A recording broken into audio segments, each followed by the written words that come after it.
मेरे घर में 2 बेटे हैं। क्या है मेरे घर में? जम के बोलो, 2 बेटे हैं। वाह। और तेरे यहां तो क्या भगवान की कृपा है, मेरे घर में ये 2 मेरी बेटी है किए देखिए। दूसरा बोला भैया भगवान ने बहुत कृपा करी, मेरे को तो इतनी कृपा करी कि मेरे घर में भगवान ने 2 बेटे दे दिए, चिंता मुक्त हुआ। दूसरा जो खड़ा था उसकी आंख में आंसू भर गए, मेरे घर में 2 बेटियां हैं।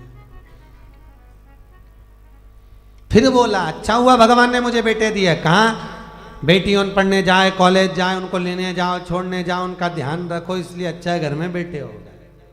भगवान ने अच्छा मेरे घर में बेटी नहीं दी। इतने में पास में बेटी खड़ी थी, बेटी ने अंकल का कुर्ता खींचा। अंकल, ओ अंकल। हाँ बेटा बोल। अंकल, भगवान बेटी हमेशा मन वाले को, दिल वाले को और किस्मत वाले को देता है, भगवान बेटी कभी भिखारी को नहीं देता। वो छोटी सी लड़की ने, छोटी सी बेटी ने अंकल का कुर्ता खींच कर दी, कहा कि भगवान बेटी हमेशा दिल वाले को, किस्मत वाले को, भाग्य वाले को देता है, भिखारी को नहीं देता। जिसका मन ही नहीं है दान देने का, जो बहन तक को तो कभी 1 रुपया निकाल के नहीं दे, कभी ननन तक को अठन्नी नहीं दे, भगवान ऐसे के घर में क्या छोरी देगा? क्या देगा? भगवान बेटी उसको देता है जिसका मन बड़ा। बेटी आ रही है, देव भाग्य से। और बेटी अपनी किस्मत। एक बार स्वामी विवेकानंद वैष्णो देवी की सीढ़ियां चढ़ रहे थे, एक किसान कंधे पर अपनी बेटी को लेकर जा रहा था, दूसरी बेटी का हाथ पकड़ के जा रहा था। स्वामी विवेकानंद ने कहा बाबा कहाँ जा रहे हो? ऊपर दर्शन करने। तुम्हारे को तुम्हारी बेटी का बोझा लग रहा होगा, लाओ मैं तुम्हारी बेटी को अपने कंधे पर बिठा लेता हूँ, ऊपर जगदम्बा के मंदिर में दे दूंगा, माँ देवी के मंदिर में दे दूंगा। इतने में किसान ने कहा स्वामी विवेकानंद जी, बेटी बाप के कंधे पर बोझा नहीं होती, बेटी जब तक कंधे पर रहती है तो बाप के बोझ को भी हल्का कर देती है, वो बेटियां हुआ करती हैं। बेटी बाप पर बोझा नहीं है। जिस बाप को बेटी बोझा लगे वो बाप नहीं हो सकता। किस्मत वाले हैं। एक बार बेटा अपने माँ बाप को दुखी देख लेगा, पर बेटी कभी अपने माँ बाप को दुखी नहीं देख सकती। थोड़ा सा भी दुख आता है ना तो बेटी कह देती मम्मी अगर तुम्हें यहाँ पर नहीं अच्छा लग रहा तो मेरे पास चलो, मेरे साथ रहना, मेरे पास में रहना, क्यों चिंता करती हो, चलो मेरे साथ में। बेटी होती है, जब तक घर में रहती है ना, कल आप लोग सुनेंगे पार्वती जी की विदाई, जब तक घर में रहती है चहकती रहती है, और जिस दिन चली जाती है तो तुम भी उसका मुंह देखने के लिए तरस जाते हो। बेटियां होती ही ऐसी हैं, बेटी का जीवन होता ही ऐसा है। मायके में रहती है तो जब तक कुंवारी रहती है पिताजी के साथ में बैठकर भोजन करती है, बाप के लिए आगे आगे बढ़कर, पिताजी थक के आए चाय ला कर दे देगी, जूस बना कर दे देगी, दूध ला कर दे देगी, पापा से पूछ लेगी पापा कुछ थके हुए लग रहे हो, बहुत काम रहता है, मत करा करो इतना, क्यों करते हो पापा, टाइम नहीं मिलता, थोड़ा सा तो घर में रहा करो। बेटी एक ऐसी होती है जो बाप से आगे रहकर पूछ कर उनकी सेवा कर देती है, और एक बहू होती है घर में रहती जरूर है पर पति के लिए सब कुछ कर सकती है, पर जब ससुर थका मांदा आएगा पानी भी लाएगी तो टाइम देख कर लाएगी, चाय भी बनाएगी टाइम देख कर बनाएगी, और विचार करेगी कि सास बना दे तो सबसे अच्छा। परंतु एक बेटी होती है जो समय पर पिताजी को दवाई लेना है, और आज भी बेटी की भले शादी हो जाए पर बार बार फोन लगा कर बोलती है पापा शुगर बढ़ जाएगी, दवाई ले लेना, वो डॉक्टर बहुत अच्छा आया है उससे ले लेना, वो महाराज आए हैं उनसे मिल लेना। बेटी एक ऐसी होती है जो बाप के लिए तत्पर रहती है, बाप के लिए तत्पर। और पर गांव में जब बेटियां ब्याहती हैं, बहुत दूर गांव अगर बेटी को ब्याह दिया, बहुत दूर भेज दिया, तो बेटी भी तरस जाती है अपने माँ बाप से मिलने के लिए, परिवार से मिलने के लिए। और ऐसी कोई माँ नहीं जिसको मायके की याद नहीं आती हो। बूढ़ी से बूढ़ी को भी राखी पर, त्यौहार पर, ऋषि पंचमी पर अपने मायके की याद आ जाती है, तो वो भी कह देती है तुम सब मायके चली जाओगी, घर में कोई तो रहे, एक काम करो पाकिट में 4 राखी रख दो, थोड़ी सी कंकु चावल रख दो, मेरे वीरा के लिए, मेरे भाई के लिए भेज दो। भले मैं नहीं जा सकती पर राखी रख के भेज देती। और एक माँ होती है कि बेटी के घर में कोई ना जाए ना, और पूछ लेती है पड़ोसी से, ऐ संक्रांति का त्यौहार है, पंचमी का त्यौहार है, सामान आ रहा है, तू जा रहा है क्या उस गांव तक? हाँ जा रहा हूँ। क्यों, क्या बात है? मेरी बेटी के थोड़ा सामान दे देना। तुरंत रात को बेसन सेक के लड्डू बना लिए, डब्बा में रख दिए, एक साड़ी रख दी, 2 बिछुड़ी रख दी, चूड़ी रख दी, और बेटी को जो अच्छा लगता हो, अगर हैदराबाद के बिस्कुट, मिक्सचर, सेव जो अच्छा लगे वो बांध कर पैकेट में रख दिया और झोला बांध कर दे दिया, ये मेरी बेटी को दे देना। कहना बहुत याद आती है लाडो, कभी तो आ जाया कर। बेटी को आवाज लगाकर बाप, पड़ोसी काका जब आवाज लगाता लाडो, ओ लाडो, बेटी दौड़ कर आती है, मेरे पास वाले अंकल आए हैं। क्या बात है अंकल? ये तेरी माँ ने भेजा है बेटा, तेरे पापा ने ला कर दिया था, ले। बेटी अंदर ले जाती है, डब्बा खोलकर बेसन का लड्डू जब देखती है तो बेटी की आंख में भी आंसू भर आते हैं। माँ सब भूल जाते हैं पर तू नहीं भूल पाती है। बाहर निकल कर आकर कहती है अंकल मेरे पापा कैसे हैं? पापा की पूछी, माँ की नहीं। क्यों? क्योंकि बेटा माँ को प्रिय होता है और बेटी बाप को प्रिय होती है। बेटी बाप को स्नेह इतना करती है, आते से पूछती है मेरे पापा कैसे हैं अंकल? और कैसे हैं? उनको कोई दुख तो नहीं है? बोलना, बहुत दिन हो जाते हैं। इतनी दूर गांव पढ़ना है अंकल, इतनी दूर क्यों पढ़ना दिया? मेरे बाबुल को देखने के लिए तरस जाती हूँ, कभी मिल ही नहीं पाते। भैया भी नहीं आता, 30 त्यौहार पर शहर में आता, काम करके निकल जाता, मेरे पास नहीं आता। क्यों? मैं उससे कुछ मांगती नहीं, मुझे कुछ नहीं चाहिए, 500 का नोट भी नहीं चाहिए, 1 रुपया नहीं चाहिए, साड़ी भी नहीं चाहिए, मैं आ नहीं सकती। घर आती हूँ तो मेरी भाभी को ऐसा लगता है कि ननंद आ गई, खूब लेकर चली जाएगी। मैं कौन समझाए भाभी, मुझे किसी चीज़ की कमी नहीं है। मेरे माँ बाप जब तक जिंदा हैं मेरा आने का मन करता है, मुझे बुलाते क्यों नहीं हो? बेटी एक ऐसी होती है जो भाव से दौड़ कर आ जाती है। बेटी का दिल ही ऐसा होता है। लोग कहते हैं बेटी की विदाई में सबसे ज्यादा मार रोई। शिव महापुराण में लिखा है कि बेटी की विदाई में सबसे ज्यादा हिमालय राज रोया, पत्थर भी रोया था पार्वती की विदाई में, पत्थर की भी आंख से आंसू निकल गए, हिमालय राज भी रो पड़ा। जानकी जी विदा हुए तो दशरथ जी जनक जी रो पड़े। बेटी की विदाई में जितनी माँ नहीं रोती उससे ज्यादा बाप रोता है।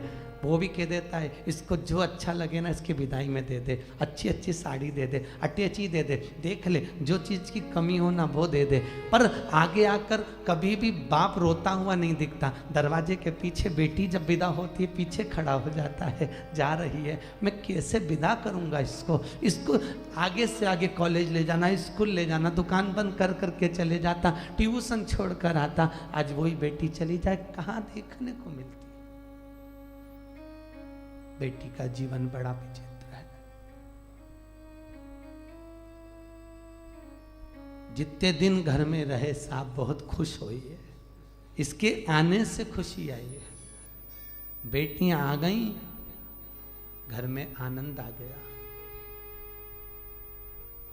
ननंद और बेटियां नहीं आए तो शादी का आनंद भी नहीं आता। इनके आने से कुछ नहीं दे पर आ जा। क्या मांग रही हैं तुमसे? नहीं तो एक जायदाद के हिस्सेदार ये भी है, जिस दिन खड़ी हो गई ना अदालत में पसीने छुड़वा देगी, पूरे फ्लैट का हिस्सा लेकर जाएगी। कम नहीं, बेटियां होती ही ऐसी। क्या मांगा तक्ष प्रजापति? हे जगदम्बा, हे जगतजननी, हे अम्बा, हे भवानी, मेरे घर में बेटी हो जाए। जगदम्बा खुद बोली, दुर्गा खुद बोली तुम्हारे घर में पहले से तो इतनी बेटियां, इतनी बेटी का करोगे क्या? जगदम्बा ने जब बोला, दक्ष प्रजापति कहते हैं जितने बेटों से सुख नहीं है साहब, बेटी का मुख देखकर सुख मिल जाता है, इसलिए मुझे बेटियां चाहिए। मेरे घर में ए जगजननी तुम प्रकट हो जाओ, ये मेरे घर में तुम आ जाओ। दक्ष प्रजापति ने जब कहा माँ तुम मेरे घर में आ जाओ, तुम मेरी बेटी बन जाओ, मेरी बेटी अगर घर में होगी तो मुझे सुख मिलेगा, मुझे आनंद मिलेगा। बेटी को कितना भी दुख होता है ना तो भी बाबुल से कहती नहीं है पापा मेरे को दुख है। हमेशा जब भी आएगी प्रसन्न दिखेगी, घर में कितना भी दुख रहे तो भी आनंद में। बेटा कैसी है? पापा अच्छी हूँ। बाबुल अच्छी हूँ मैं। कोई तकलीफ? नहीं बाबा ठीक हूँ मैं। अकेले में रो लेगी पर कह नहीं पाएगी।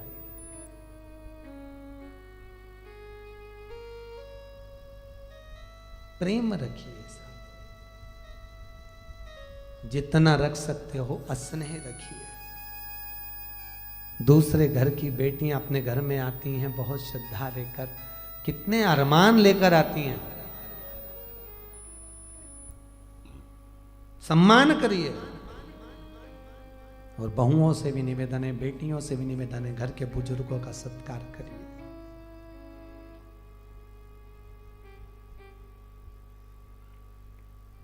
धन से नमन मत करो।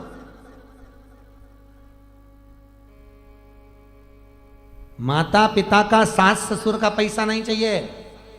पैसा अगर मिल भी गया, हिस्सा जायदाद का मिल भी गया तो चोर चुरा कर ले जाएंगे, वापिस रोड पर आ जाओगे। टैक्स का छापा पड़ गया, सब चले गया, कुछ नहीं बचा। माता पिता का जायदाद हिस्सा नहीं चाहिए। माता पिता की सेवा कर लो, उनका आशीर्वाद चाहिए। जायदाद का हिस्सा तो कब बर्बाद हो जाएगा मालूम नहीं पड़ेगा, पर अगर आशीर्वाद मिल गया तो जीवन सार्थक हो जाएगा। फिर हिस्से की जरूरत ही नहीं पड़ेगी। हिस्से की जरूरत क्या? नानी भाई का मायरा सुना है आप लोगों ने? बोलो तो, सुना है? नरसिंह मेहता जी की दादी जी मरी थी, आपको मालूम है? क्या नाम था उनका? अरे जल्दी बोलो, आप ही तो बोले नानी भाई का मायरा सुना है। अभी बोल देते नहीं सुना तो हम बताते। नानी भाई के मायरे में है ना नरसिंह मेहता जी की दादी जय कुंवर बाई, नानी भाई की परदादी जय कुंवर बाई। जब मरी तो जेठानी और देवरानी, नरसिंह मेहता की पत्नी और नरसिंह मेहता की भाभी, दोनों रोई। भाभी सबसे ज्यादा रोई, गले लिपट लिपट के रोई। किससे? दादी सास से। इतना घूंघट डाल के रोई, चिपक चिपक के रोई, चिल्ला चिल्ला के रोई, डिजाइन में रोई, खूब अच्छी रोई। और थोड़ी देर रोई, उसके बाद में देवरानी से बोली तू रोले मैं पानी पी के आई। अब तू रोले तो पानी पी के आती। देवरानी जब रोने बैठी तब देवरानी को लगा, नरसिंह मेहता की पत्नी को लगा कि जेठानी जो इतना ताना देती थी, इतनी गाली देती थी, वो इतना क्यों रो रही है। जब देवरानी रोने बैठी तब मालूम पड़ा कि इतनी चिपक के क्यों रो रही थी। सास के कान में सोने की मुर्गी थी, इसको दांत से कतर रही थी। उस सोने की मुर्गी को निकाल रही। मायरे में, नानी भाई के मायरे में सुना होगा आपने, सोने की मुर्गी निकाल ले गई, मटका में डाल दिया और देवरानी रो रही। जेठानी के पास में पूरा घर, जमीन, जायदाद, संपदा सब कुछ था, पर नरसिंह मेहता के पास कुछ नहीं था। कथा में सुना होगा, कुछ भी नहीं। उसके बाद भी 4 मंजिला मकान मिल गया, खूब राशि ठाठ हो गया। तो जेठानी ने गालियां दी किसको? जो बूढ़ी अम्मा मर गई जय कुंवर बाई, उसको, कि चुपचाप से दे गई होगी। चुपचाप से कुछ नहीं दिया, बस दादी ने अगर दिया तो आशीर्वाद दिया। वो आशीर्वाद इतना फल गया कि जीवन सार्थक बना दिया। वो आशीर्वाद इतना फला। धन नहीं चाहिए, संपदा नहीं चाहिए, दौलत नहीं चाहिए। भगवान के मंदिर में जाओ तो रोज रोज कुछ मांगना नहीं, भगवान से निवेदन करना। अधिक मास चल रहा है, अधिक मास की कथा पढ़ोगी तो उसमें लिखा है, क्या लिखा है कि द्रौपदी जब ब्राह्मण की बेटी थी, बहुत छोटी थी, संत लोग आए, इसके पिताजी शांत हो गए। जब संत आए, संतों की इतनी सेवा करी, संतों ने कहा मांग बेटा तुझे क्या चाहिए। तो द्रौपदी ने क्या कहा था? मुझे सुंदर पति मिले, ज्ञानवान पति मिले, वीर पति मिले, अच्छा पति मिले, ऐसा पति मिले, वैसा पति मिले। द्रौपदी ने बस पति मिले, पति मिले, पति मिले 5 बार कह दिया था। तो संतों ने कहा जितनी बार तू बोली उतना ही मिले। ये अधिक मास की कथा में पढ़ा कि नहीं पढ़ा? अधिक मास की कथा में लिखा है, पोथी में आप किताब पढ़ेंगे अधिक मास की तो पोथी में लिखा है, जितना बोल रही है उतना पति मिलेगा, उतना प्राप्त हो। रोज रोज भगवान के मंदिर में जाकर भी नहीं मांगना, सोच कर मांगिए क्या मांग रहे हो।